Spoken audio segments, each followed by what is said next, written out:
Bonjour à tous. Je vous propose aujourd'hui de suivre un débat sur les EHPAD demandé par le groupe Les Républicains au Sénat et la Commission des affaires sociales. L'actualité, bien sûr, depuis plusieurs semaines, c'est la situation critique dans ces établissements avec la mobilisation des personnels qui dénoncent des conditions de travail préjudiciables au bon exercice de leur mission. Alors le sénateur Bernard Borne a présenté au début du mois de mars un rapport sur la situation dans ces EHPAD. Il demande tout d'abord de suspendre la réforme tarifaire en attendant la remise à plat générale du financement. Deuxième grande proposition, revoir l'organisation des ressources humaines des EHPAD et notamment renforcer le rôle du médecin coordonnateur. Et puis enfin, Bernard Borne préconise de penser d'autres formes d'habitat intermédiaire entre l'EHPAD et le domicile. Je rappelle que le gouvernement a accordé une aide supplémentaire de 50 millions d'euros depuis le début de la crise, depuis le début de l'année aux EHPAD. Mais les syndicats estiment qu'il en faudrait 100 fois plus pour sauver un système en perdition. Voilà, tout de suite donc, on écoute ce débat. La parole est à monsieur Olivier Léonard pour le groupe RDSE. Monsieur le Président, Madame la Ministre, les choix que nous devons faire collectivement pour préparer au mieux cette importante transition démographique que représente le vieillissement de la population nous obligent tous. Le récent et inédit mouvement social dans les EHPAD a fort heureusement placé ce sujet au cœur de l'actualité. Ici, il fut d'abord question de dignité pour les résidents et de conditions de travail pour les 320 000 agents. Vous savez, les hussards blancs, les invisibles de la solidarité, pour reprendre l'expression de mon ami Jérôme Guedj, ancien président de mon département de l'Essonne et spécialiste reconnu sur ce sujet. Et je veux leur rendre hommage à ces hussards blancs pour leur dévouement quotidien, soignants et non soignants, qui interviennent auprès de plus de 700 000 personnes âgées chaque jour. Si vous avez indiqué ne pas vouloir satisfaire la revendication du 1 personnel pour 1 résident, ne pourriez-vous pas, Madame la Ministre, ouvrir une perspective, un pacte pour la société, que la société passerait avec nos aînés pour permettre de renforcer la présence et les moyens humains dans nos EHPAD, pour être en phase avec les besoins des nouveaux arrivants qui requièrent, encore plus que dans le passé, une présence renforcée. La mobilisation des professionnels et le soutien qu'elle a recueilli n'était pas une revendication corporatiste, mais le réveil d'une société qui s'interroge sur les moyens qu'elle décide de consacrer à ses aînés et donc, in fine, à chacun d'entre nous. C'était aussi, d'une certaine manière, un formidable plaidoyer pour que notre société s'adapte au vieillissement, pas uniquement dans les EHPAD, mais aussi à domicile, en faisant évoluer l'offre de logement, l'offre au transport, l'aménagement des villes, l'accès au sport et à la culture. Bref, en demandant à la société de s'adapter à ses aînés et non l'inverse. Madame la Ministre, comment envisagez-vous de corriger les imperfections et d'amplifier le mouvement engagé en 2015 avec le vote de la loi dite ASV, mais insuffisamment porté au niveau interministériel et trop peu mobilisateur pour toute la société? Merci, chers collègues. Madame la Ministre.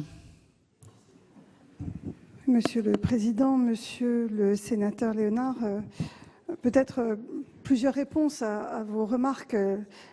Peut-être pour répondre à votre dernière question, comme je l'ai dit lors de mon discours liminaire, nous souhaitons ouvrir le dossier de l'accompagnement de nos aînés et du vieillissement de la population parce qu'il s'agira d'un phénomène de société auquel aujourd'hui nos systèmes de financement et le regard de la société n'est pas préparé. Nous n'avons pas une société inclusive pour les personnes âgées dépendantes. Or, je le rappelle, nous serons plus de 5 millions de personnes âgées de plus de 85 ans en 2050.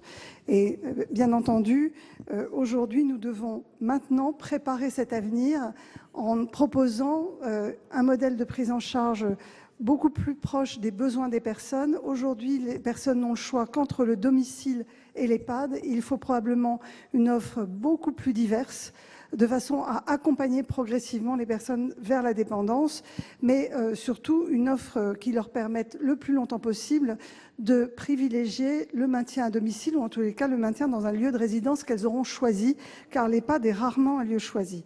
Peut-être par rapport à l'encadrement, vous dire que cet encadrement, il s'accroît puisqu'il a augmenté de 11% depuis 6 ans. Donc chaque année, nous augmentons le taux d'encadrement dans les EHPAD. Il est éminemment variable en fonction de l'état de dépendance des personnes, puisque pour la moyenne des établissements d'hébergement pour personnes âgées, il est de 57%, mais en fait, il est de 38% pour les EHPA, c'est-à-dire les établissements d'hébergement hors EHPAD. Pour les EHPAD, il est à 63% et il monte à 103% pour les USLD. Donc vous voyez bien que d'ores et déjà, l'encadrement est adapté à l'état de dépendance et nous allons continuer évidemment dans les années qui viennent à augmenter le nombre de personnes présentes au chevet de nos personnes âgées, tout en réfléchissant à un modèle de société qui permette une société plus inclusive avec un maintien à domicile si nécessaire. Merci Madame la Ministre. La parole est à Monsieur Abdallah Hassani, de La République En Marche, pour 2 minutes. Monsieur le Président, Madame la Ministre, il y a peu, le personnel d'EHPAD s'était mis en grève, directeur compris. Épuisé, il témoignait d'une réelle détresse à se trouver un nombre insuffisant pour accompagner le quotidien des résidents avec l'humanité et la dignité nécessaires, ce qui aboutit à des situations qu'on peut qualifier de maltraitance institutionnelle. Si je félicite le gouvernement d'avoir pris la mesure de cette question via son plan récemment annoncé, il reste pourtant essentiel de s'attarder sur le vrai problème, à savoir mettre en place un modèle d'organisation pérenne prenant en charge le vieillissement de la population, ce 5e risque. Est-il d'ailleurs à propos de parler d'un risque? La vieillesse n'est pas un risque, elle est inéluctable compte tenu de l'accroissement de l'espérance de vie. En 2050, la population de plus de 65 ans aura doublé et les dépenses pour la prise en charge de la dépendance pourraient aussi doubler en part du PIB. Il est donc primordial de nous préparer et nous adapter à ce défi de société. Alors que certains cherchent de manière un peu artificielle à opposer maintien à domicile et placement en EHPAD, je pense que nous devrions essayer d'aborder les questions de soins et d'autonomie de façon globale. On sait bien que dans les EHPAD, certains budgets relèvent du conseil départemental, d'autres de la santé. Mais mettons-nous un instant à la place des personnes victimes d'une perte d'autonomie ainsi que de leurs familles et de leur entourage. Certes, avec la forme de tarification, près de 400 millions d'euros de financements supplémentaires seront alloués aux EHPAD sur la période 2017-2023. Dans les lois de financement de la sécurité sociale pour 2017 et 2018, ce sont d'ores et déjà de 85 millions d'euros qui sont consacrés à l'amélioration du taux d'encadrement et de la qualité des accompagnements et des conditions de travail de personnel. Aussi, Madame la Ministre, je termine avec la question. Je souhaiterais savoir où en est la réflexion de l'instauration des systèmes gérant de manière globale et complète la dépendance et de son financement, car le reste à charge pour les familles à risque de provoquer de nombreuses inégalités à l'avenir. Merci, chers collègues. Madame la Ministre.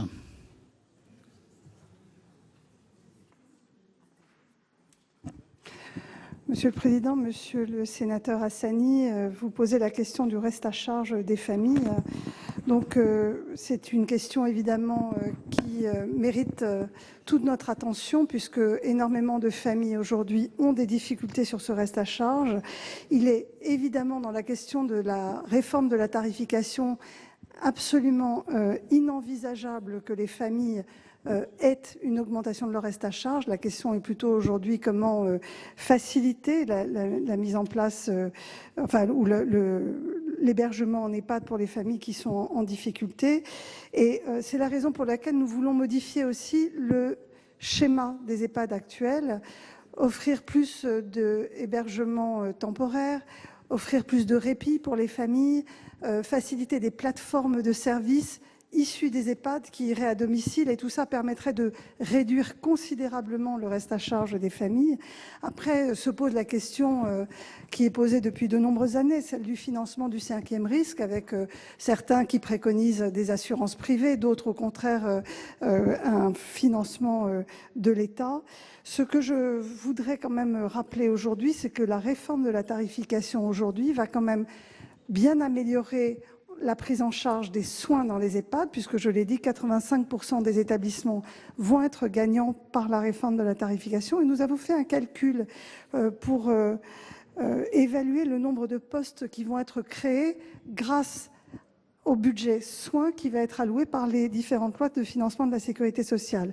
Et donc, pour accompagner la réforme, c'est 20 000 postes, 20 000 ETP qui vont être dégagés pour la partie soins dans les EHPAD, qui vont être financés par la réforme que nous mettons en œuvre aujourd'hui. Donc, vous voyez que l'État fait un effort considérable, 430 millions d'euros supplémentaires sur la période, sur les 6 ans à venir.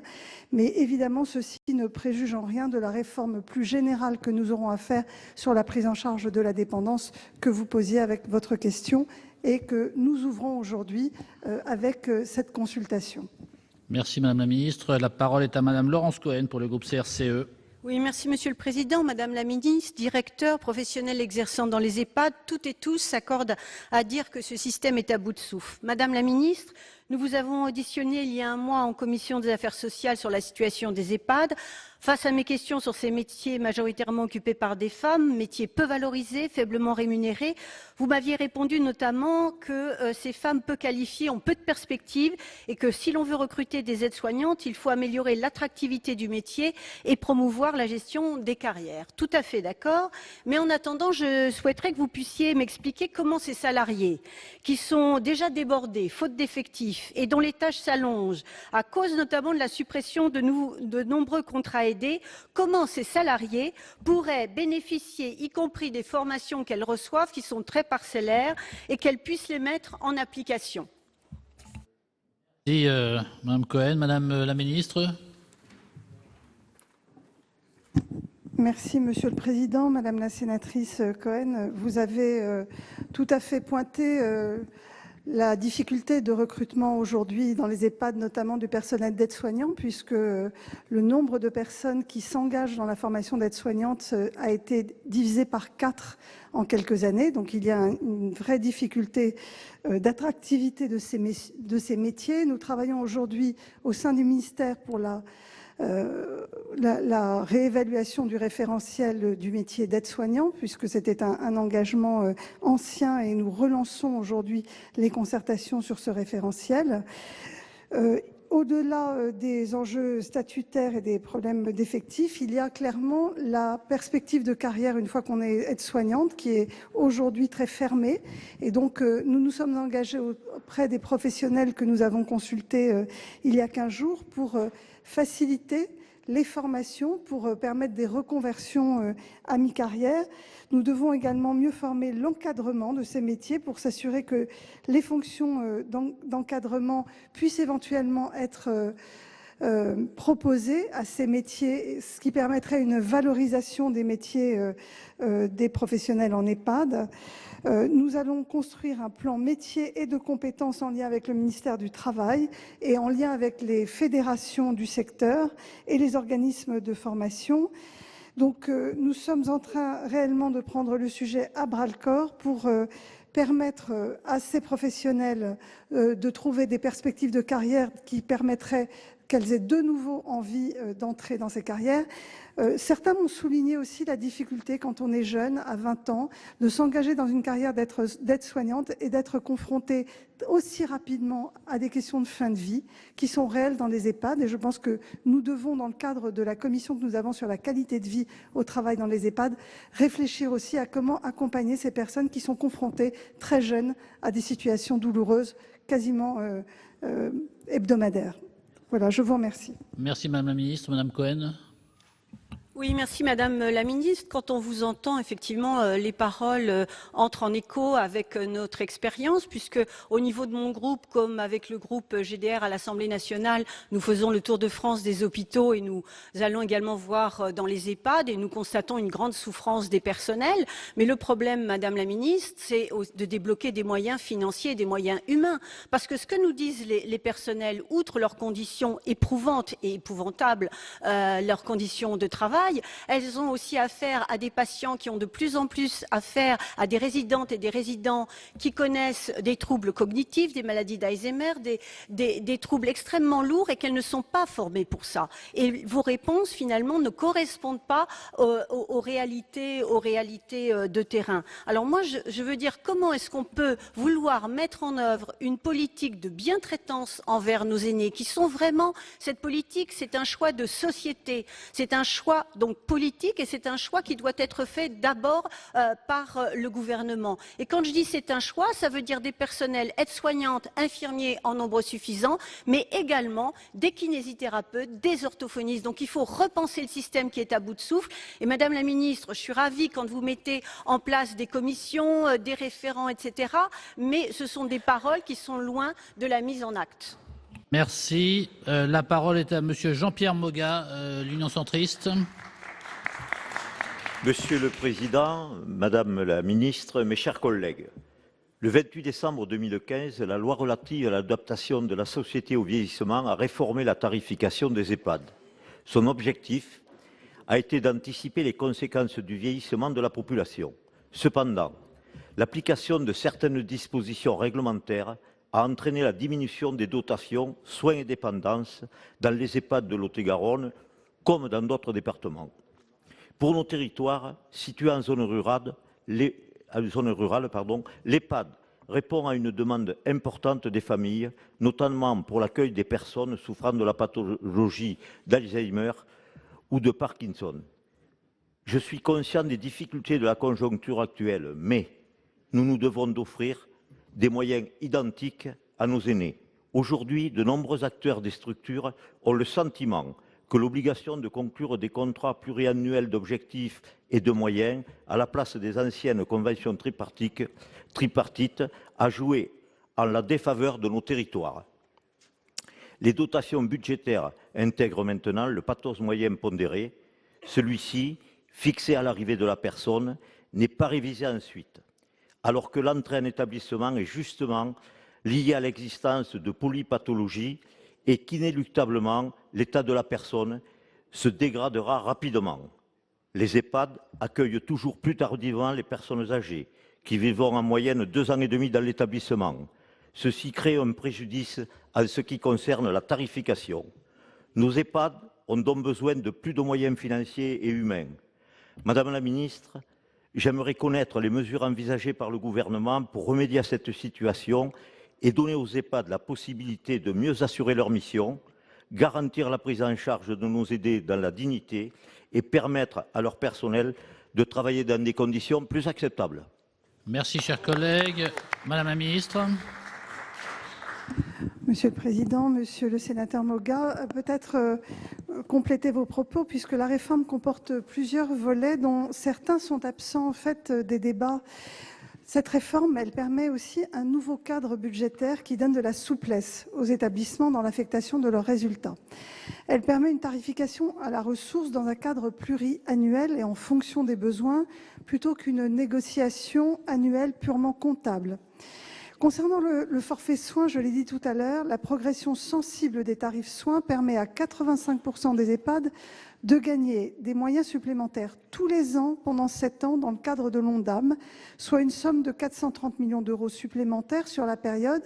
Et je l'ai dit, cela correspond à la création de 20 000 postes ETP supplémentaires pour la partie soins. Donc c'est un effort considérable. Donc ces apports ne sont pas contestés, ils doivent être préservés. Vous l'avez dit, la convergence des tarifs dépendance autour d'une moyenne départementale a été contestée. C'est pour ça que j'ai nommé un médiateur, M. Pierre Ricordeau, qui m'a fait un retour et qui me fera des propositions pour réguler l'aspect négatif de cette réforme de façon à ce qu'aucun établissement ne soit perdant. C'est ce que j'ai dit à l'Assemblée. Ces premiers retours montrent que l'impact établissement par établissement était assez mal appréhendé parce qu'il n'y avait pas eu d'étude d'impact lorsque la réforme a été mise en œuvre.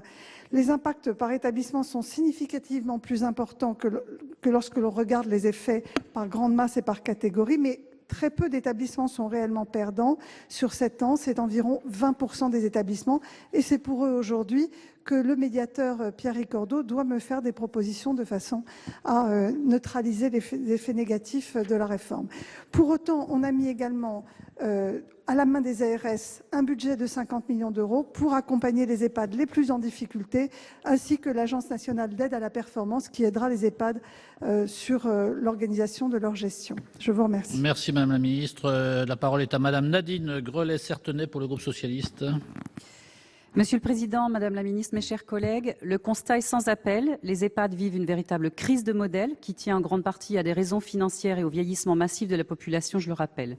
Ce manque de moyens budgétaires et humains est en effet à la source de la colère des personnels d'EHPAD et non de la grogne, comme le qualifient certains journalistes déconnectés de la société. Les personnels d'accompagnement mis de fait sous tension ne sont plus en mesure d'accomplir correctement leur travail. Je rencontre régulièrement en Sarthe des personnels exténués qui indiquent ne plus pouvoir accorder de temps nécessaire aux personnes âgées dont ils ont la charge. C'est une question de dignité pour eux, pour les résidents et enfin pour les familles qui attendent beaucoup de soins dispensés dans ces structures. Par ailleurs, le profil des personnes accueillies par les EHPAD a bien changé. Les personnes entrantes ont en moyenne plus de 85 ans et ont donc des pathologies plus complexes, des handicaps plus importants qui nécessitent des prises en charge spécifiques.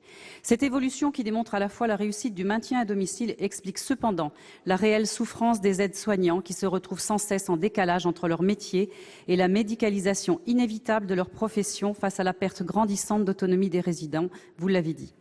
La suppression de 25 000 contrats aidés a achevé de désorganiser ces établissements qui, pour certains, sont en sous-effectif, comme dans de nombreux EHPAD des Pays de la Loire. La pénibilité du travail et l'usure professionnelle des personnels engendrent un cercle vicieux lié à l'absentéisme qui accroît la pression psychologique du reste de l'équipe. Les EHPAD doivent demeurer des lieux de vie et de liberté avant d'être des lieux de soins. Cela a été effectivement soulevé également. Les aides-soignants ne peuvent pas être réduits à de simples exécutants aux tâches chronométrées. La relation humaine doit prévaloir. Ainsi, face à cette maltraitance institutionnelle, vous avez récemment annoncé, Madame la Ministre, l'ouverture d'un chantier sur la qualité de vie au travail et affirmé la nécessité d'une réflexion d'ensemble sur la formation. Nous attendons donc beaucoup, Madame la Ministre, des pistes envisagées pour redonner une attractivité au secteur, au-delà de la création des centres de formation adossés aux EHPAD, des partenariats mis en place avec Pôle emploi et des actions de communication, les axes retenus que vous citiez tout à l'heure en termes de référentiel, perspectives de carrière, seront-ils dotés des moyens qui s'imposent? Merci, Madame la Ministre. Monsieur le Président, Madame la sénatrice Grelet-Certenais, vous avez évoqué différents sujets, peut-être pour commencer sur les emplois aidés. Certes, il n'y a plus de fléchage des emplois aidés sur des secteurs d'activité, mais nous avons demandé aux ARS de faire remonter des EHPAD les besoins, sachant que maintenant, pour obtenir des contrats aidés ou l'équivalent, il faut proposer un réel plan de formation et que ce ne soit pas un emploi, je dirais, sans perspective d'ouverture de formation derrière. Donc, rien n'empêche certains EHPAD, évidemment, de demander des postes à la condition qu'ils offrent une véritable perspective de formation pour les personnes. Ensuite, beaucoup de choses ont d'ores et déjà été dites. J'essaie de prendre en compte la totalité, la globalité du problème, prendre en compte à la fois les problématiques de perspective de carrière des aides-soignants avec ce rapport sur la qualité de vie au travail qui va m'être remis, sur un travail engagé sur les formations d'aides-soignantes, sur la gestion des emplois et des compétences sur le long terme. Et donc, nous allons travailler avec la ministre du Travail pour réellement proposer à ces métiers de santé, à ces professionnels de santé, des perspectives d'évolution et notamment des perspectives dans la coordination ou dans le management au sein des établissements. Par ailleurs, se pose la question du nombre de personnels, et je l'ai dit, aujourd'hui, l'État, qui est garant du financement de la partie soins en EHPAD, prend ses responsabilités, puisqu'il dégage 430 millions d'euros sur la période, ce qui va représenter 20 000 ETP supplémentaires dans les EHPAD. Mais il nous reste à ouvrir, je dirais, de façon commune, tous ici, et de façon ouverte sur la société, la question du financement de la dépendance qui est devant nous, qui est un énorme dossier, qui est aujourd'hui à la main des départements, mais qui, de facto, doit dépasser un simple, je dirais, ping-pong entre l'État et les départements et les fédérations, mais doit vraiment s'attacher à savoir quel financement nous souhaitons collectivement mettre en œuvre pour accompagner nos aînés et nous-mêmes, je dirais, dans quelques années, puisque ça nous concernera tous. Je vous remercie. Merci Madame la Ministre. La parole est à Monsieur René-Paul Savary pour les Républicains. Merci Monsieur le Président. Dans la suite de vos propos, Madame la Ministre, sur la dépendance, effectivement, c'est la question que je voulais aborder sur cette évolution sociétale. Je reviens d'une mission dans le cadre de la loi sur la retraite en Suède et au Danemark, où il y a une augmentation de l'espérance de vie tout à fait significative, mais en bonne santé. Ils n'ont pas l'air d'être préoccupés par les problèmes de dépendance comme nous le sommes, nous, préoccupés en France. Alors, il n'y a pas de différence telle qu'on puisse imaginer des solutions différentes. Il n'empêche que si l'on veut faire en sorte de vieillir en bonne santé, il faudrait améliorer les mesures de prévention. Donc, ce qui veut dire que si on arrive à dépister plus tôt, par exemple, les troubles neurovégétatifs, ou bien si on arrive à trouver des molécules qui sont tout à fait innovantes, qui permettent de faire en sorte que les personnes vivent moins dépendantes que ce que l'on connaît aujourd'hui, il y aura forcément une longueur de vie plus longue, donc des retraites plus longues. Donc ma question est bien précise. Comment articuler une réforme systémique des retraites avec une réforme de la dépendance, sachant que l'une et l'autre sont liées de par les effets que j'ai signalés en préambule? Merci, Madame la Ministre. Bien, Monsieur le Président, Monsieur le Sénateur Savary, alors je ne vais pas ouvrir tout de suite le débat sur la réforme des retraites, même si vous avez raison, nous allons vivre plus longtemps tous, et je l'espère en meilleure santé, car vous l'avez dit également, une des spécificités françaises, c'est le rallongement de la vie, mais en mauvaise santé, avec non seulement une mortalité précoce avant 65 ans qui est bien supérieure à celle de nos voisins européens, mais une durée de vie en bonne santé qui est plus faible que la moyenne des pays européens. Et donc, un des enjeux pour nous aussi, pour prévenir cette dépendance, c'est d'améliorer notre politique de prévention. Et je me suis complètement engagée dans cette politique, puisque vous l'avez vu, j'ai présenté avec le Premier ministre la semaine dernière un grand plan de prévention qui concerne notamment la prévention de la perte d'autonomie.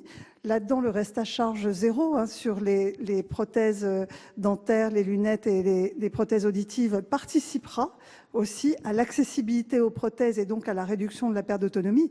Mais pour moi, l'engagement principal pour l'avenir, c'est de faire en sorte que nous ayons des comportements plus vertueux pour notre santé, en termes d'addiction, bien entendu, que nous marchions plus, que nous fassions plus d'activité physique, car ça réduit les maladies neurodégénératives, ça réduit les troubles cognitifs, ça réduit évidemment la dépendance parce que ça favorise la socialisation.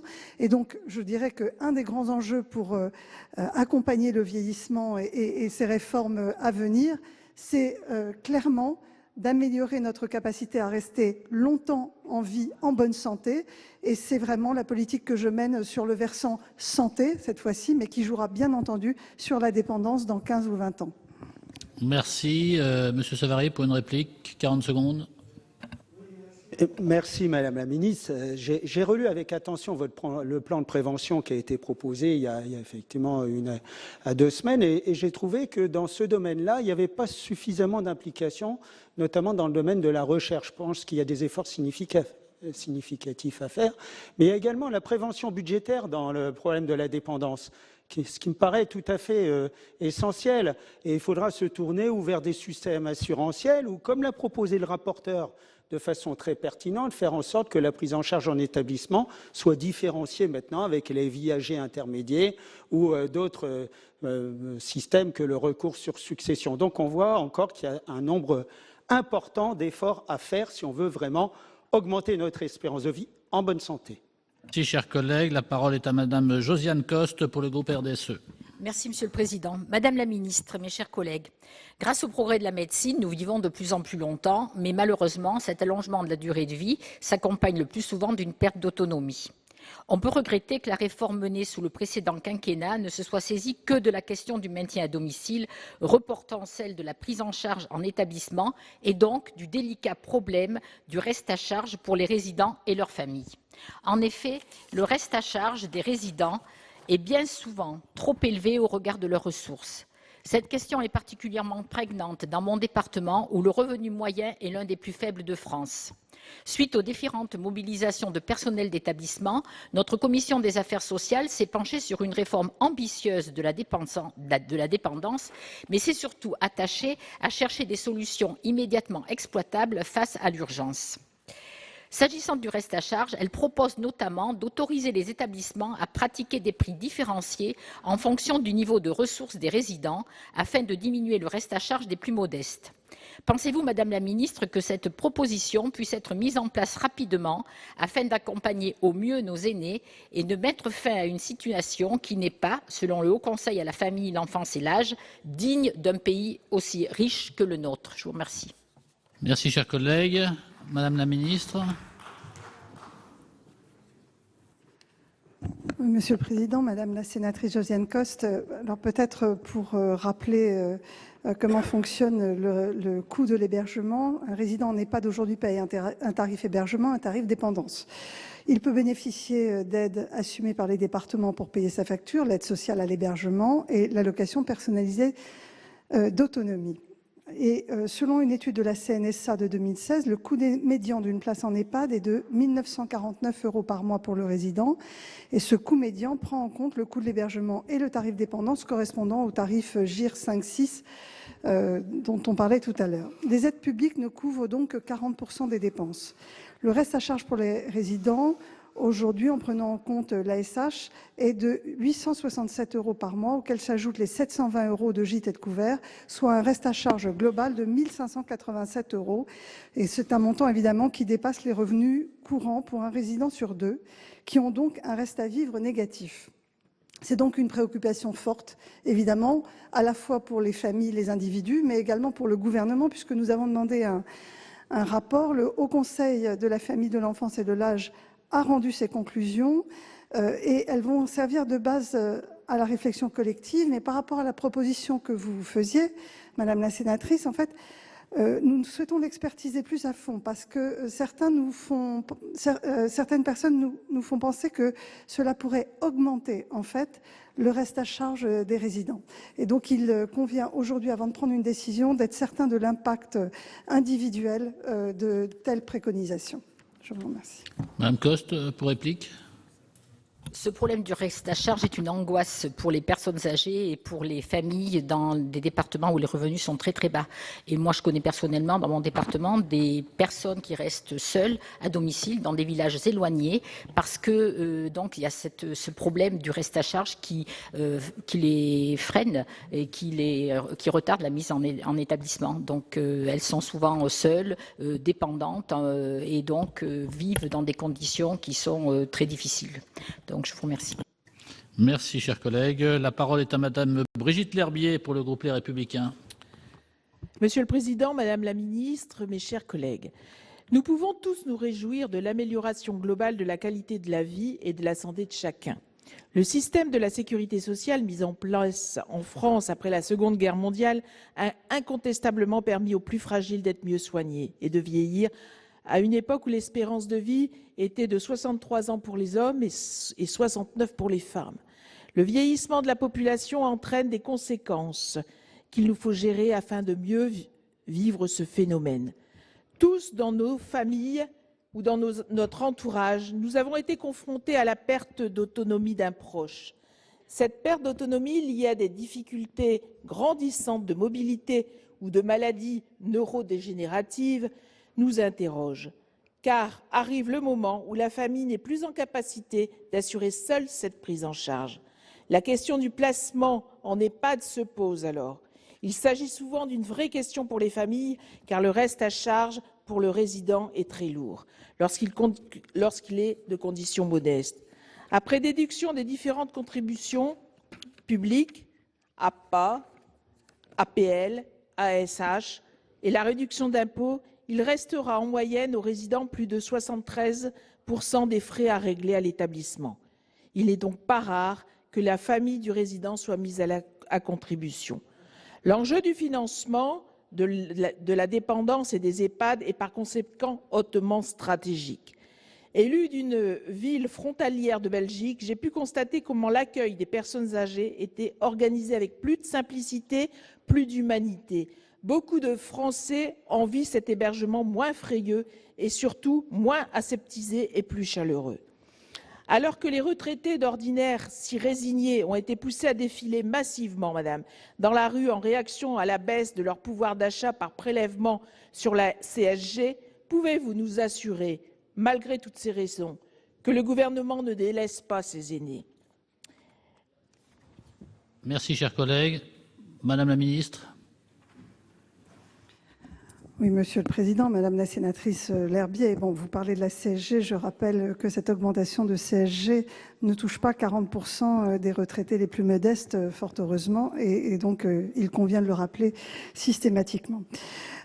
Pour revenir à vos propos, vous avez raison. Moi, je crois que le modèle aujourd'hui d'EHPAD, certains ont dit à bout de souffle. Non, il correspond à certains besoins parfois, mais il est probablement trop rigide par rapport aux besoins et aux attentes des personnes âgées et même aux familles qui demandent parfois du répit ou des places d'hébergement temporaire ou plus de souplesse. Et donc, dans les consultations que j'ai pu mener avec l'ensemble des représentants de ce secteur, tous ont proposé des modèles beaucoup plus évolutifs, beaucoup plus agiles, beaucoup plus souples.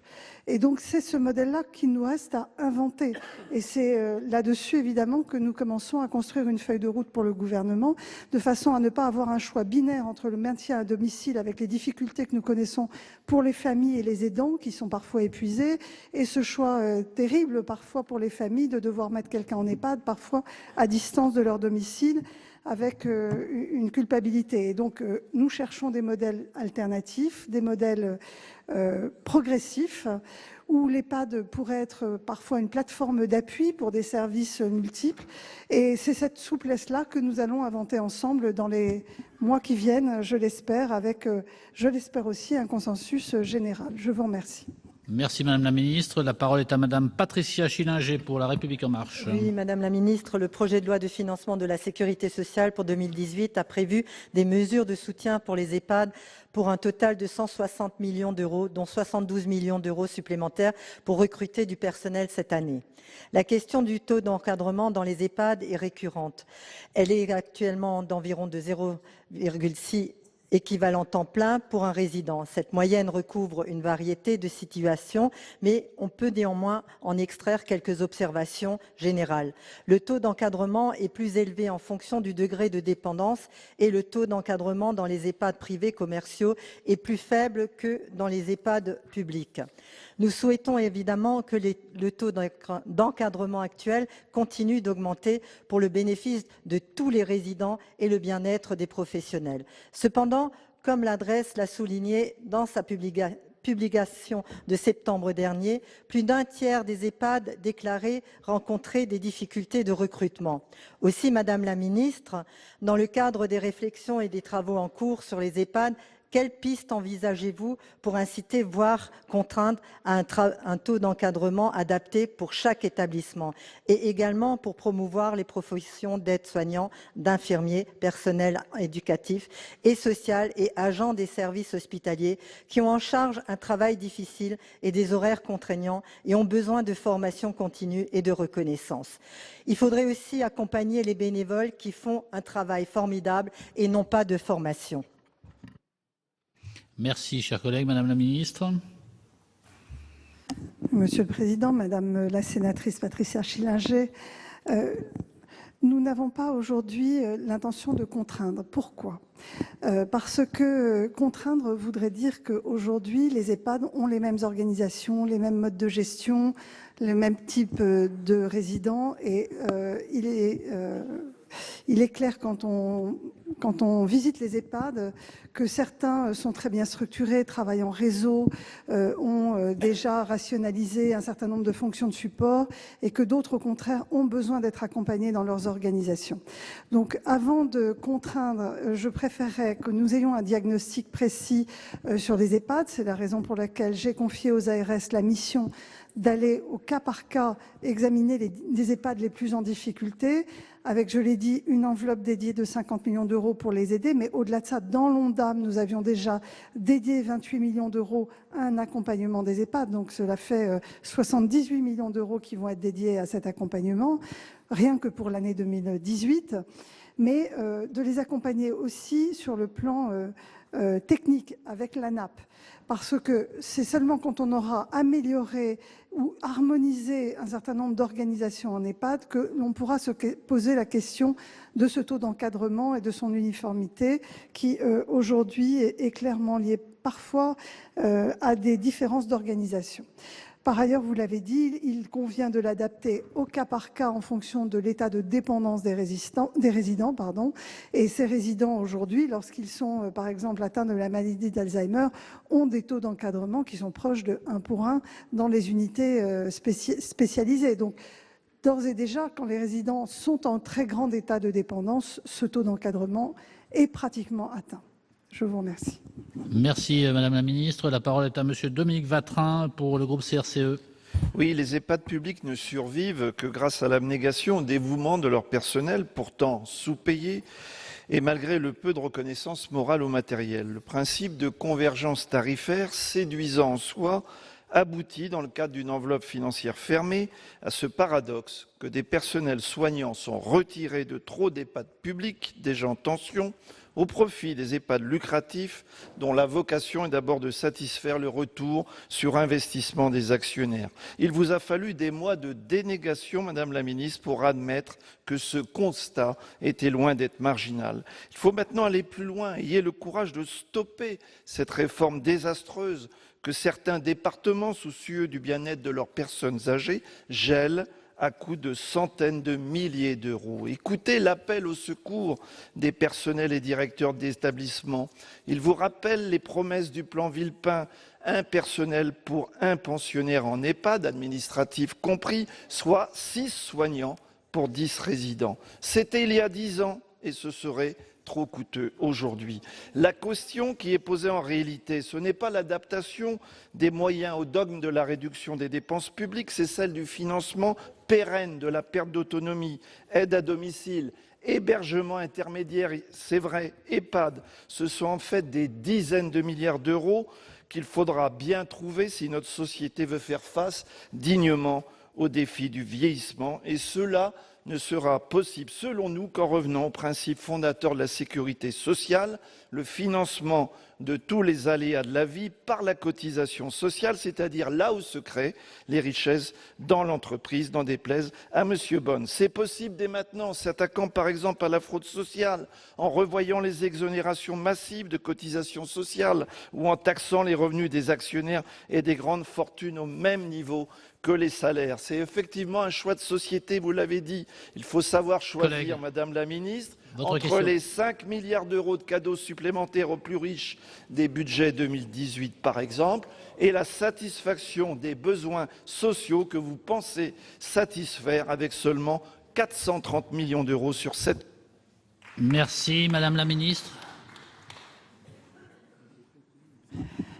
Monsieur le Président, Monsieur le Sénateur Vatrin, peut-être pour rappeler quelques chiffres, aujourd'hui, la France dédie 34 milliards de budget pour la prise en charge des personnes dépendantes. C'est un des taux les plus hauts en termes de pourcentage du PIB de l'ensemble des pays de l'Union européenne. Et donc, nous devons peut-être, plutôt que de nous poser la question systématiquement de rajouter du budget, nous poser la question de savoir comment cet argent est utilisé et comment sont nos organisations. Et peut-être que le secteur aujourd'hui des EHPAD, avec ce modèle très spécifique, mérite d'être questionné dans son ensemble. C'était ma réponse à Madame la sénatrice L'Herbier tout à l'heure, c'est-à-dire que je pense que nous devons inventer un modèle plus évolutif, plus agile, pour répondre à la volonté des personnes âgées de vouloir rester entre le domicile et des structures qui les accompagnent. Et donc, c'est ce que nous allons aujourd'hui inventer. Aujourd'hui, la question du financement de la dépendance va nous être posée, et c'est la feuille de route que nous ouvrons à la discussion dans les semaines à venir. Mais clairement, par rapport à la réforme que vous remettez en cause, cette réforme, elle était vertueuse, puisqu'on passait d'une dotation globale qui n'était pas du tout liée à l'état de dépendance et à la gravité des malades ou des résidents qui étaient hébergés, à un financement qui prend en compte la part soins, la part dépendance, et qui est plus adapté au niveau de dépendance des personnes. Donc, la réforme était vertueuse. Il se trouve que dans sa pratique, l'impact individuel par EHPAD n'avait pas été travaillé. C'est une réforme dont j'ai hérité, donc je l'ai prise en cours, évidemment. Elle était en train de se mettre en œuvre. Nous avions mis en place un comité de suivi avec l'ensemble des fédérations. Nous travaillons avec un médiateur qui va nous faire des propositions pour rétablir des équilibres quand on verra que, si l'on voit que certains EHPAD sont en trop grande difficulté. Nous mettons de côté des sommes de façon à accompagner les EHPAD, et donc nous mettons tout en œuvre pour que cette réforme aboutisse de façon apaisée, parce qu'elle répond à un véritable besoin de clarification. Je vous remercie. Merci. La parole est à monsieur Olivier Henno pour le groupe Union centriste. Monsieur le Président, Madame la Ministre, Monsieur le rapporteur, chers collègues, ce débat était attendu par le personnel des EHPAD, parfois à bout de souffle, parfois épuisé, attendu par les résidents, qui sont parfois des résistants, Madame la Ministre, pour reprendre votre sympathique lapsus de tout à l'heure, résistants au bonheur, et puis attendu aussi par les familles qui doivent parfois placer un membre de leur famille, leur père ou leur mère, et c'est mon cas, et je peux vous dire que c'est l'occasion d'un certain stress, et puis attendu aussi par l'opinion. Dans ce débat, on voit qu'il y a deux types de questions.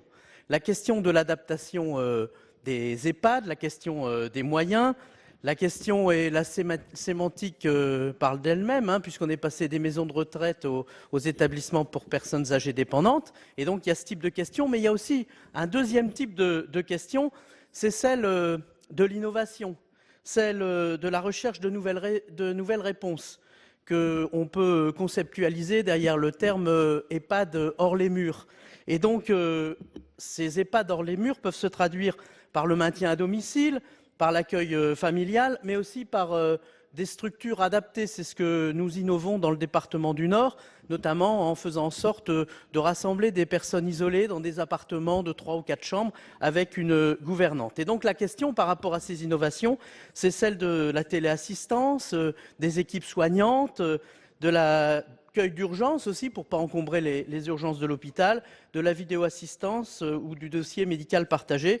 Et donc ma question est toute simple, comment l'État compte-t-il stimuler ces innovations et accompagner ces réflexions et évolutions? Je vous remercie. Merci, chers collègues. Madame la Ministre.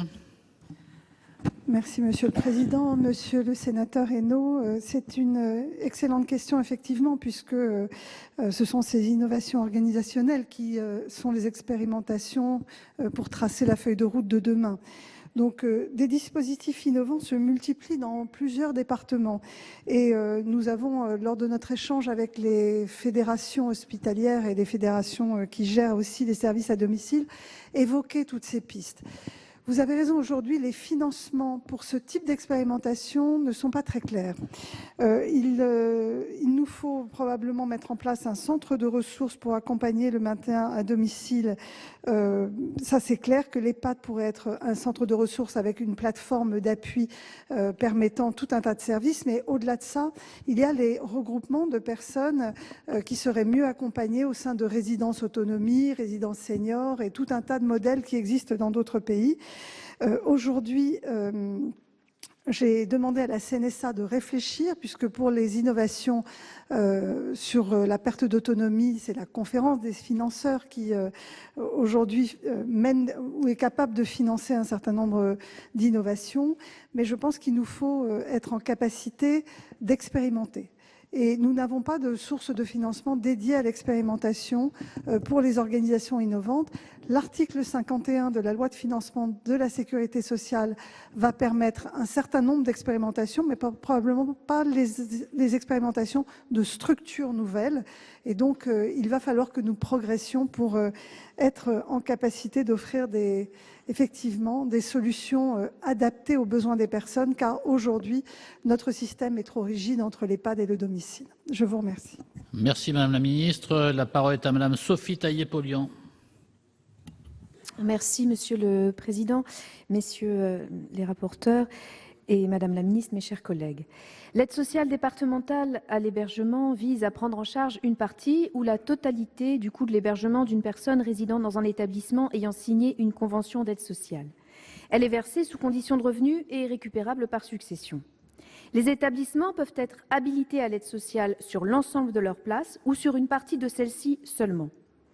D'après la dernière enquête de l'adresse, 58% des établissements privés à but lucratif n'ont pas signé de convention d'aide sociale et n'hébergent donc pas de bénéficiaires de l'aide sociale départementale, alors que les places manquent pour ces publics, parfois les temps d'attente sont longs et que dans certains EHPAD privés, des chambres restent vides un certain temps.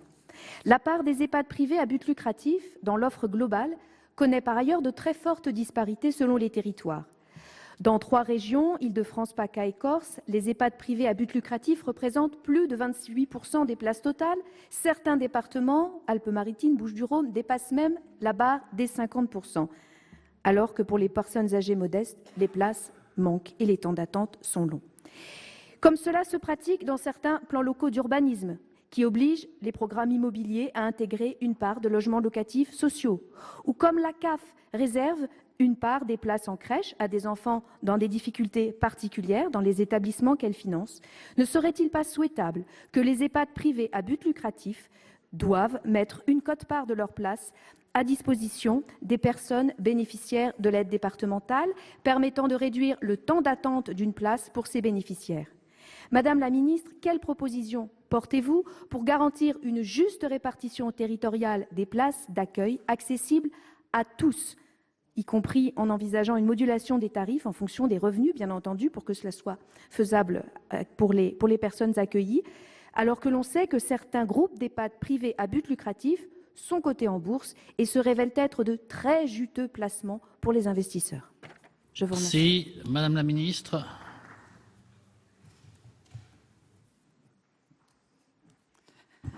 Oui, Monsieur le Président, Madame la sénatrice Sophie Taillé-Polian, vous avez raison, vous le pointez, un département en difficulté financière peut être incité à adopter des tarifs d'hébergement à la baisse pour avoir à payer le moins de frais d'hébergement possible dans les cas où les places habilitées sont occupées par des bénéficiaires de l'aide sociale à l'hébergement. Et par effet domino, la pression financière se reporte sur les gestionnaires qui se voient contraints de demander une déshabilitation qui alors limite l'accès aux places habilitées pour les personnes âgées modestes et qui conduisent à une augmentation mécanique du tarif d'hébergement. Il est donc nécessaire de garantir une accessibilité financière des EHPAD aux personnes aux revenus modestes sur l'ensemble du territoire, tout en permettant aux gestionnaires de disposer de certaines marges financières. Donc, dans la loi, il n'y a pas d'obligation, vous l'avez dit. Il nous faut donc réinterroger les mécanismes justement qui activent l'aide sociale à l'hébergement. De plus, on estime que plus de la moitié des résidents qui pourraient prétendre à l'aide sociale n'y ont pas recours, car il est fait appel aux ressources et ils ne veulent pas évidemment qu'on prenne sur leur succession et donc ils ne veulent pas du recours sur la succession et donc évitent l'EHPAD et restent à domicile de façon isolée. Il nous faut donc ouvrir clairement la question dans le cadre de la concertation qui s'annonce sur la feuille de route que nous allons écrire. Ça va être une concertation évidemment avec les fédérations, avec les associations représentant les personnes retraitées, car ça ne peut pas être simplement la loi qui règle cela, puisque ça a un impact financier non négligeable pour les départements. Nous devons donc prendre le temps de la concertation. Je vous remercie. Merci Madame la Ministre. La parole est à Monsieur Philippe Mouillet pour le groupe Les Républicains. Monsieur le Président, Madame la Ministre, mes chers collègues, ma question concerne la nécessité de donner de la souplesse dans le fonctionnement des structures médico-sociales. Dans un contexte de réforme du financement des établissements d'hébergement, la coopération entre les établissements sociaux et médico-sociaux peut constituer une piste pour réaliser des économies d'échelle par la mise en place en commun de services et d'équipements. Figurant déjà dans la loi du 30 juin 1975, cette dynamique de coopération entre établissements a été relancée par la loi du 2 janvier 2002, rénovant l'action sociale et médico-sociale. A ainsi été institué un nouvel outil de coopération, le groupement de coopération sociale et médico-sociale. Si le régime juridique de ces groupements a été clarifié et simplifié par les lois de 2009 et de 2015. Madame la ministre, pourquoi ne pas inciter plus fortement les établissements à s'emparer de cet outil pour mutualiser les fonctions support? Une généralisation de ces groupements ne sera possible et surtout acceptée par les acteurs concernés que si leurs règles de fonctionnement sont assouplies et simplifiées. De plus, sur un même territoire, parfois sur une même commune, les établissements médico-sociaux et les personnels qui y travaillent relèvent de régimes juridiques et de statuts différents, secteur privé, fonction publique territoriale ou fonction publique hospitalière. Dans cette hypothèse, comment permettre des passerelles afin de mettre en place une meilleure mutualisation? La coopération peut être également une réponse pour améliorer les partenariats entre les structures médico-sociales et permettre ainsi l'accueil de personnes handicapées vieillissantes. Rappelons qu'en France, nous sommes très en retard pour l'accueil des personnes âgées handicapées qui souvent se retrouvent sans solution ou sont accueillis dans des EHPAD classiques qui ne sont pas adaptés à la prise en charge du handicap mental. Madame la ministre, je vous remercie de me faire part de votre avis sur les différents points de mon intervention. Merci, chers collègues. Madame la ministre.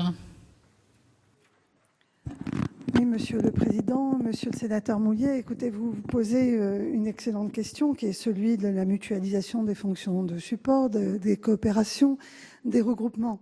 Je pense que beaucoup de choses restent à faire, même si la loi aujourd'hui permet un certain nombre de coopérations.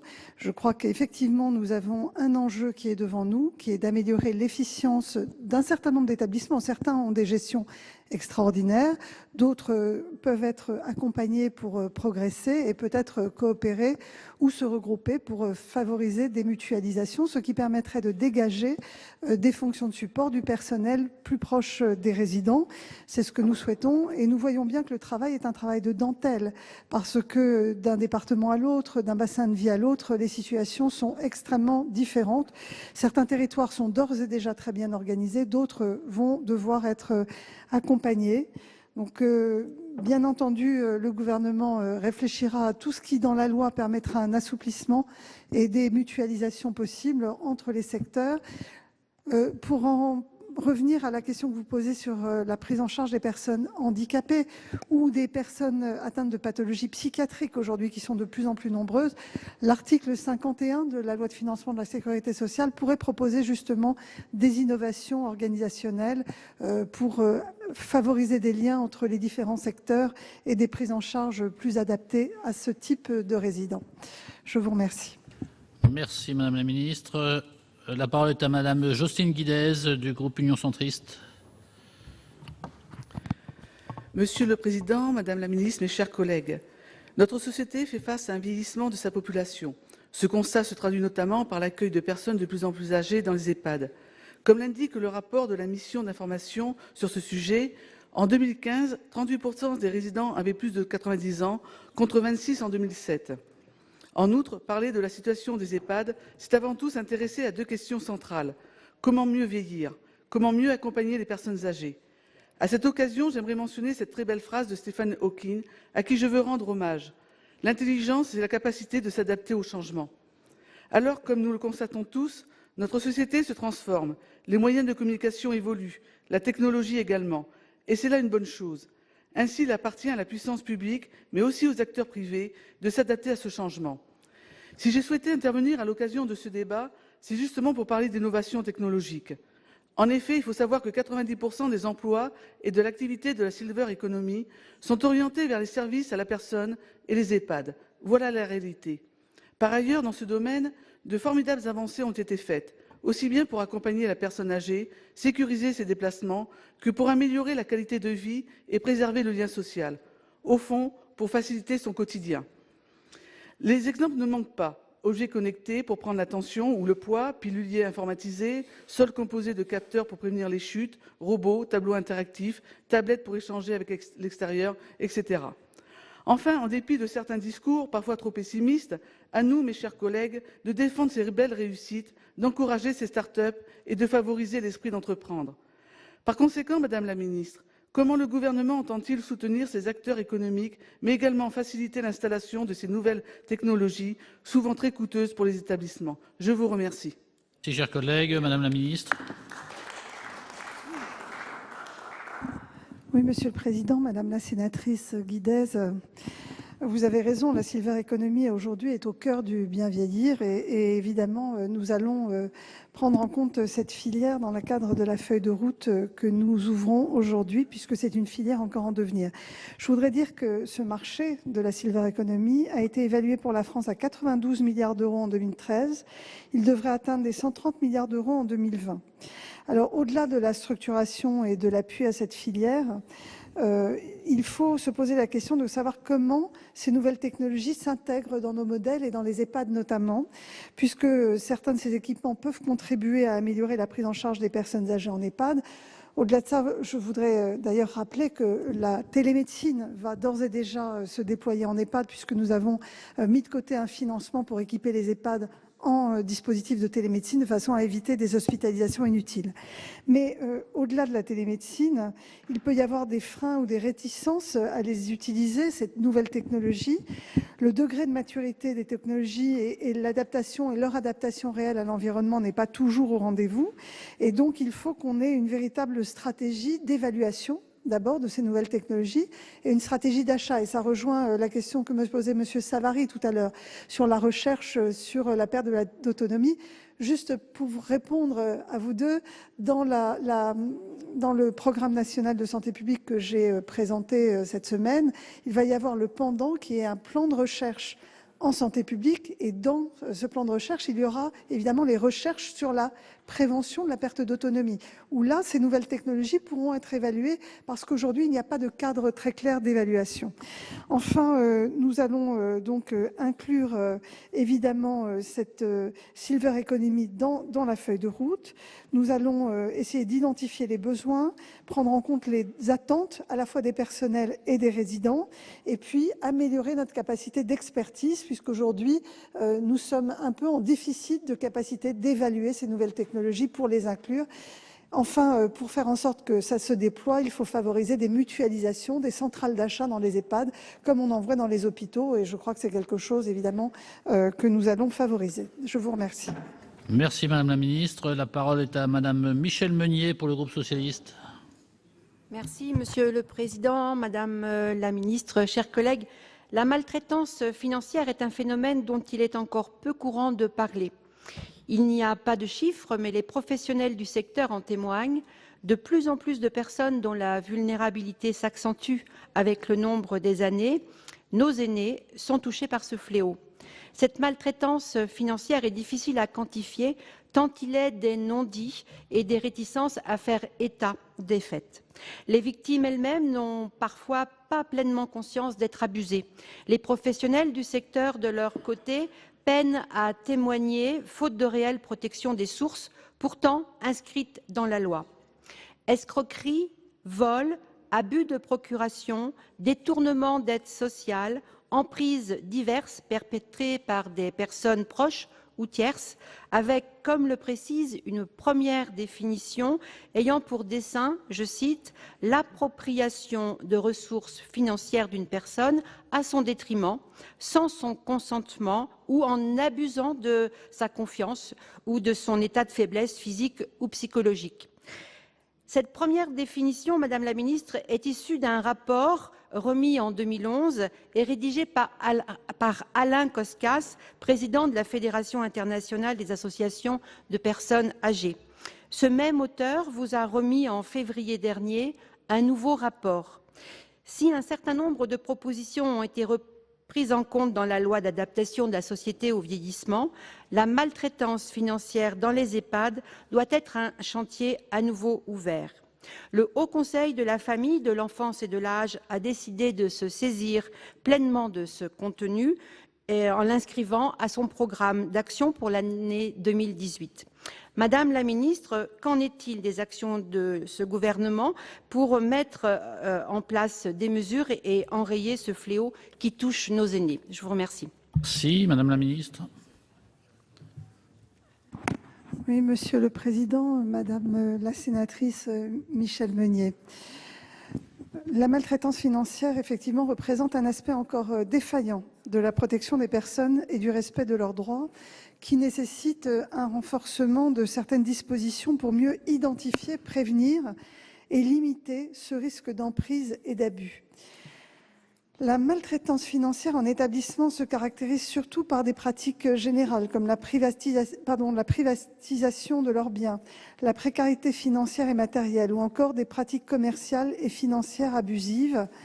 La question de la maltraitance financière fait aujourd'hui l'objet d'une attention particulière, notamment par un encadrement renforcé des dispositions en matière de dons et de legs, par une meilleure comparaison des prix à prestations données, par des mesures de protection juridique des majeurs et par des actions de formation spécifiques. Le portail national d'information pour l'autonomie des personnes âgées est également à disposition des proches. Ce sujet, effectivement, doit être une priorité, vous l'avez dit, Madame la sénatrice, et vous pouvez compter sur ma vigilance pour, dans la prochaine feuille de route, avoir des mesures spécifiques dédiées à cette maltraitance financière. Je vous remercie. Merci Madame la Ministre. La parole est à Monsieur Édouard Courtial pour les Républicains. Bien, merci Monsieur le Président, Madame la Ministre, chers collègues. La situation dans les EHPAD est un enjeu majeur de politique publique, d'une part car il s'agit de respecter la dignité de nos aînés et d'autre part car il nous appartient d'anticiper un phénomène bien connu, celui du vieillissement de la population française. De nombreuses collectivités n'ont pas attendu pour agir et ont mis en place des politiques volontaristes dans ce domaine. C'est le cas du Conseil départemental de l'Oise, dont j'ai eu l'honneur d'assumer la présidence. Beaucoup de collègues vous alertent sur le manque de moyens humains ou matériels, mais je tiens, pour ma part, à appeler votre attention sur le point GIR départemental unique issu de la réforme relative à la nouvelle tarification des EHPAD qui nous a été imposée en 2015 par la précédente majorité et qui est entrée en vigueur l'année dernière. Il en résulte une convergence de la tarification à l'échelle départementale, mais qui ne prend absolument pas en compte certaines spécificités locales, comme le déséquilibre entre le nombre d'EHPAD publics et privés notamment. Ainsi, les EHPAD publics et associatifs sont les premiers concernés. Ce point d'indice étant particulièrement bas dans l'Oise, le rattrapage devra être supporté par les finances départementales, déjà fragilisées par la baisse des dotations, malgré un effort sans précédent de redressement, et conduira in fine à une diminution de la prise en charge tout autant qu'une rupture d'égalité dans la relation département-patient. Vous avez déclaré, Madame la Ministre, à l'Assemblée nationale en janvier dernier, je vous cite, « Sur le modèle de financement, la réforme initiée en 2017, longuement travaillée avec l'ensemble des acteurs, sera poursuivie. Pourtant, revenir à la tarification antérieure est une absolue nécessité à court terme, mais aussi dans la durée, car elle donne plus de souplesse aux collectivités locales, les plus à même de répondre aux besoins du terrain. Madame la Ministre, l'adage précise que l'on mesure le degré de sophistication d'une société à sa manière de traiter ses aînés. Faisons en sorte collectivement de nous montrer à la hauteur. Merci, chers collègues. Madame la Ministre. Monsieur le Président, Monsieur le Sénateur Édouard Courtial, je crois avoir déjà répondu quelque part lors de mon discours liminaire à cette interpellation sur la convergence tarifaire. Sur la réforme de la tarification, comme je l'ai dit, elle avait été bien évaluée sur le plan macro, mais pas suffisamment eu d'études d'impact au cas par cas. J'en hérite.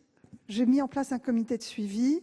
J'ai mis en place un médiateur qui, sur le terrain, a fait émerger un certain nombre de problématiques, qui doit me donner un rapport avec des propositions pour neutraliser les effets négatifs de cette réforme. Je pense quand même que par rapport à la dotation globale, elle avait une philosophie vertueuse, je l'ai dit tout à l'heure, c'est-à-dire d'être plus adaptée au degré de dépendance des résidents par rapport à une dotation globale qui, pour certains établissements, était purement historique, mais elle a fait émerger des difficultés que je ne nie pas et sur lesquelles nous allons travailler. Après, je l'ai dit, sur la partie soins, l'État a pris ses responsabilités. Il convient maintenant de mieux réguler la partie dépendance. Dans le rapport, monsieur le rapporteur a évoqué le fait qu'il n'y ait qu'un financeur. Ça pourrait être une voie évidemment d'avenir. Nous allons y travailler. Aujourd'hui, je ne veux pas revenir complètement sur cette réforme parce qu'elle elle suit son cours. Il faut que je neutralise les effets négatifs, néfastes, et nous allons réfléchir collectivement à la phase suivante, au prochain modèle, qui peut-être sera très différent de celui-ci. Mais en tous les cas, vous pouvez compter sur ma vigilance et sur le fait que les propositions du médiateur seront mises en œuvre. Je vous remercie. Merci Madame la Ministre. La parole est à Madame Monique Lubin pour le groupe socialiste. La Ministre, mes chers collègues, tout le monde a dit et redit dans cet hémicycle que le nombre de personnes âgées et très âgées dépendantes allait considérablement croître d'ici 2050. Nous devrons donc les accueillir dans de bonnes conditions de soins, de bienveillance, mais également dans des conditions financières satisfaisantes. Tout le monde réfléchit, et vous nous l'avez également répété, à de nouvelles formes d'accueil. Et dans les départements, je pense que nous nous y employons déjà.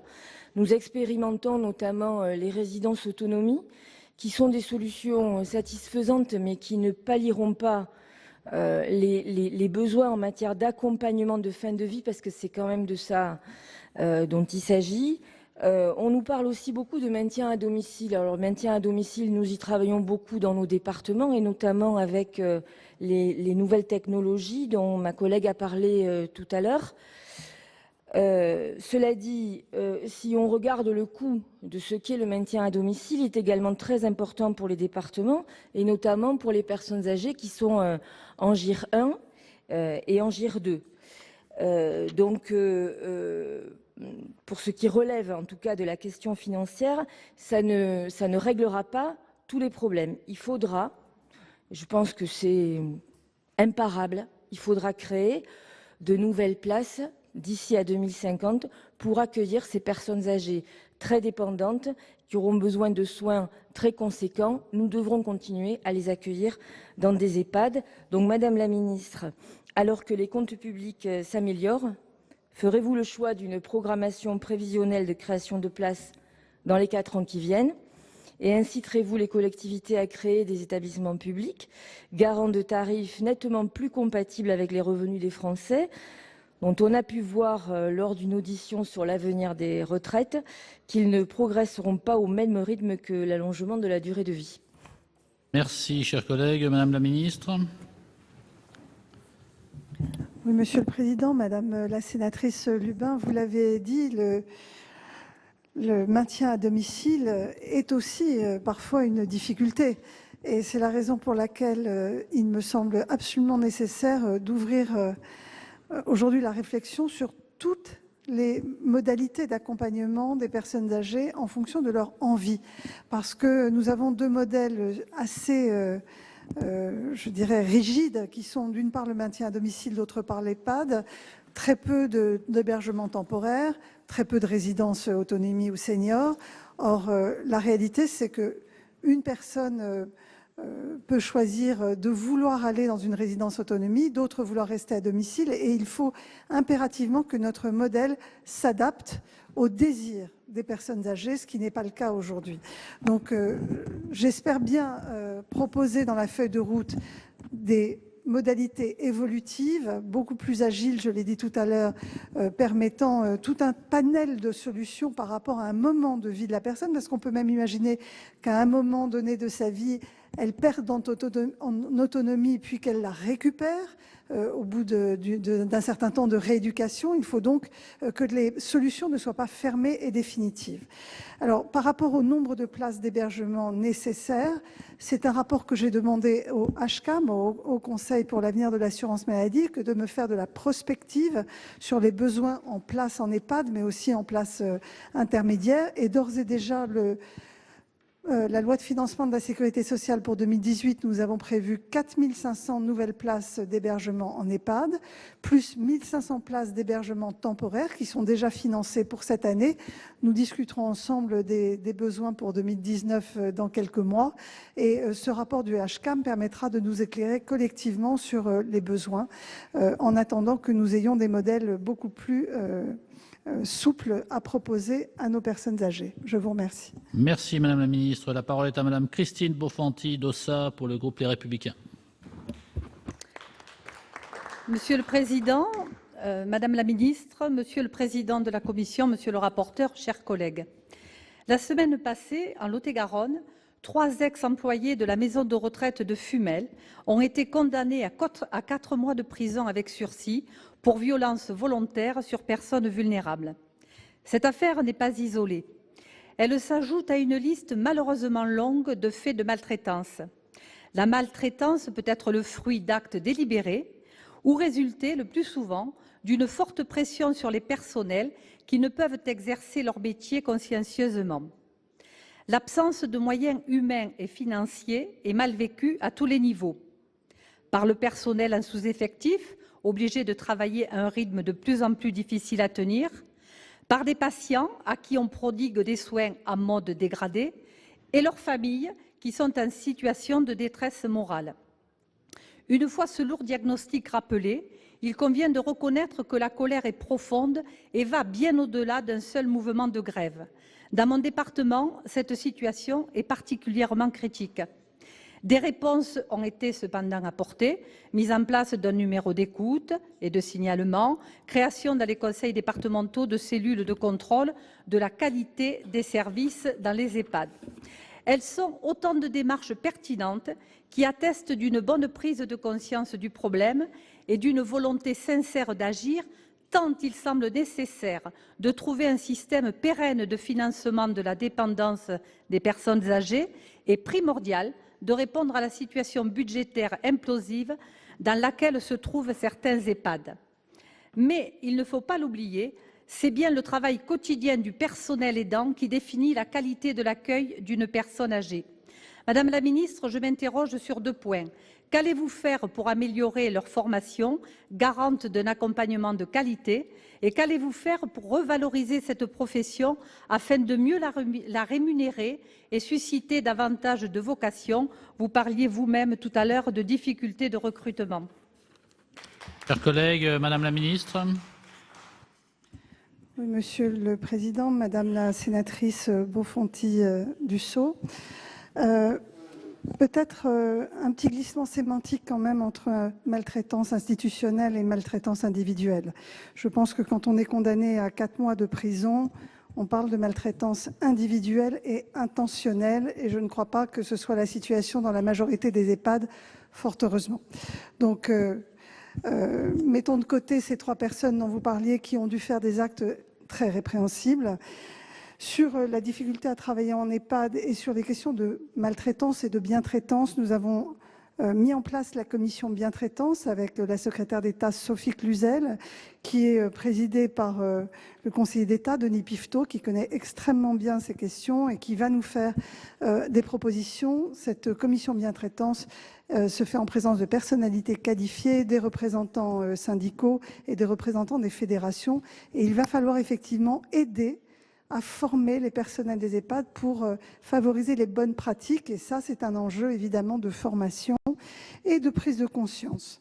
Alors, par rapport à la question que vous me posez sur la valorisation des carrières, je l'ai déjà dit à plusieurs reprises, ça passe par évidemment la réécriture du référentiel des aides-soignantes, sur un meilleur plan de gestion des carrières et des compétences, et je vais y travailler avec la ministre du Travail.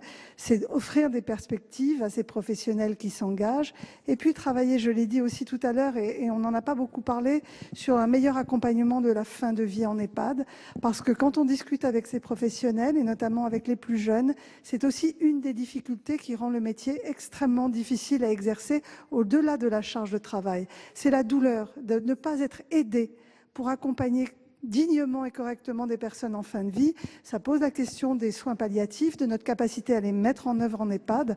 Et donc tout cela doit être évidemment amélioré dans la stratégie que nous allons proposer. Je vous remercie. Merci Madame la Ministre. La parole est à Madame Anne-Marie Bertrand pour Les Républicains.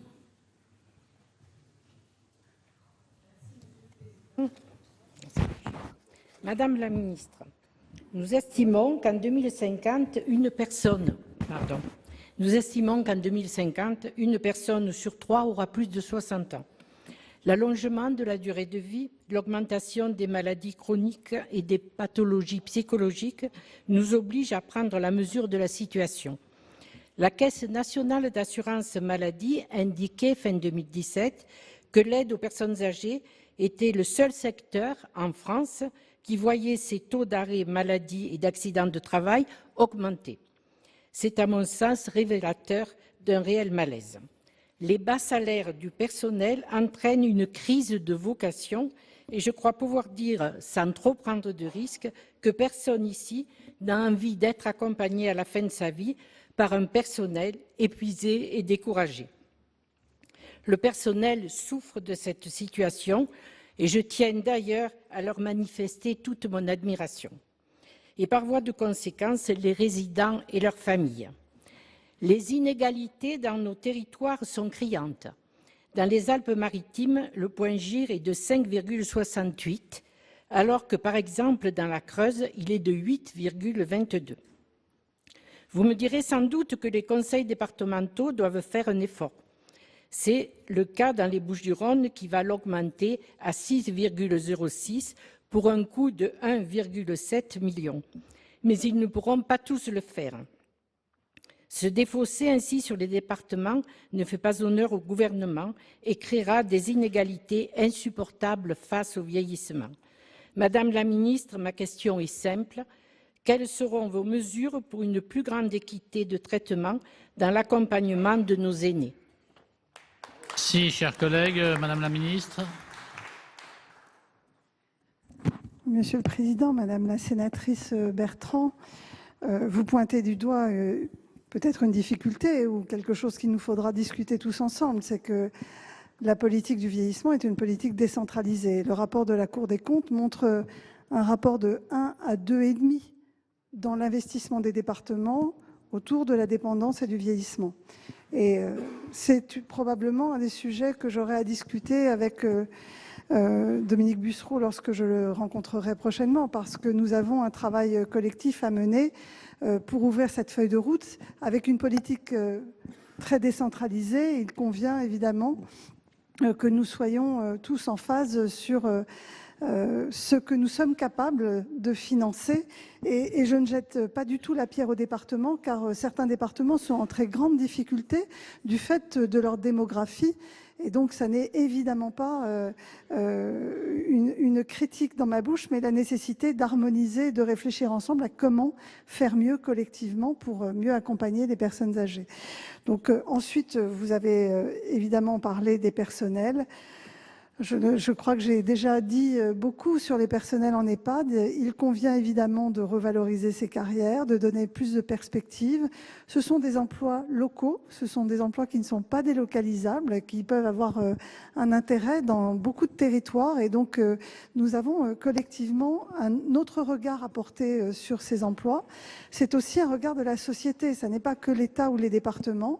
Je crois que nous avons, et c'est quelque chose qui m'a été demandé par les fédérations, peut-être à faire des campagnes de valorisation des métiers du soin, des métiers du care, des métiers d'avenir en fait, parce qu'ils vont nous concerner, ils vont permettre la cohésion sociale à l'avenir. Et donc nous avons clairement un regard sociétal différent à porter à ces métiers-là et que j'essaierai de revaloriser pendant mon mandat.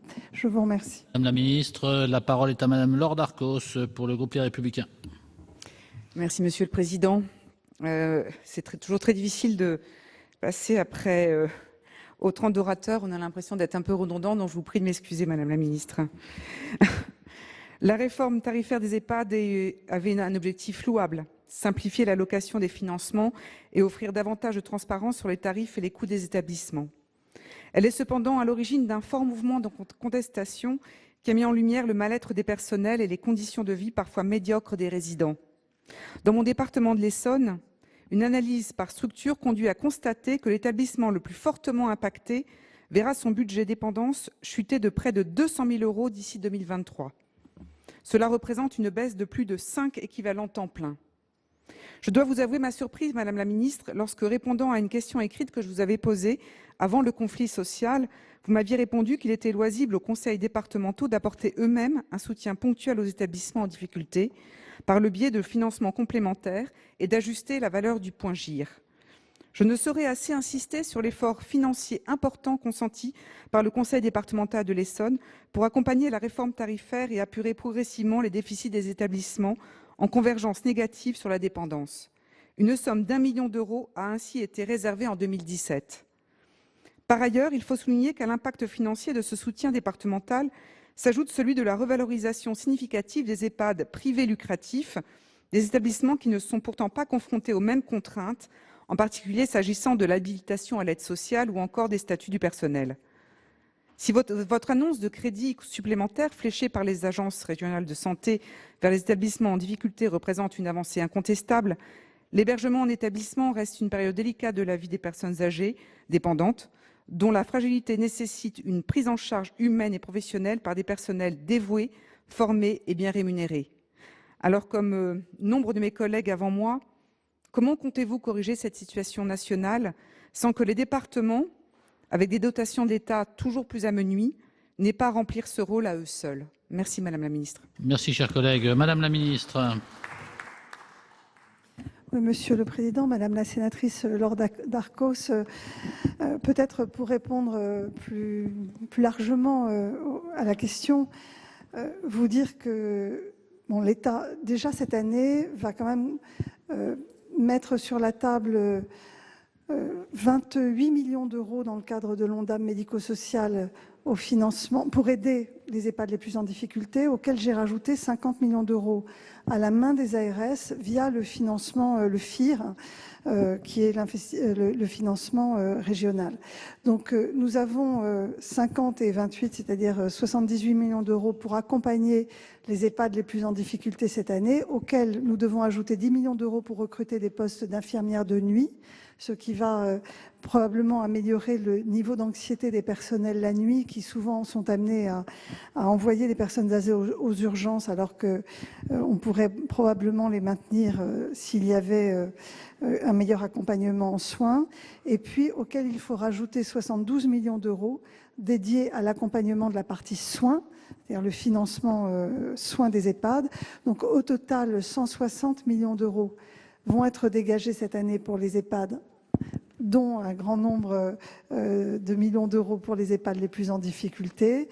Bien entendu, cela ne clôt pas le débat sur la partie dépendance dont on a évoqué plusieurs fois la problématique tout à l'heure. Je pense que le débat ne fait que s'ouvrir. Peut-être ne faudrait-il qu'un financeur, peut-être pas. Nous allons en discuter tous ensemble. Mais clairement, aujourd'hui, les départements et beaucoup de départements se disent en très grande difficulté, et donc j'aurai cette discussion avec Monsieur Bussereau pour voir comment les accompagner au mieux, car clairement la péréquation par rapport à ces besoins de financiers vis-à-vis des personnes dépendantes n'est pas toujours suffisante. Je vous remercie. Voilà donc pour ce débat sur les EHPAD en présence bien sûr de la ministre Agnès Buzyn. Le sénateur Bernard Borne a présenté un rapport. Il préconise notamment de penser d'autres formes d'habitat intermédiaire entre l'EHPAD et le domicile. Je rappelle bien sûr que le gouvernement a accordé depuis le début de la crise, depuis le début de l'année, une aide supplémentaire de 50 millions d'euros. Mais les syndicats estiment qu'il en faudrait 100 fois plus pour sauver un système en faillite, un système en perdition. Voilà, vous pouvez bien sûr revoir ce programme sur notre site internet publicsénat.fr.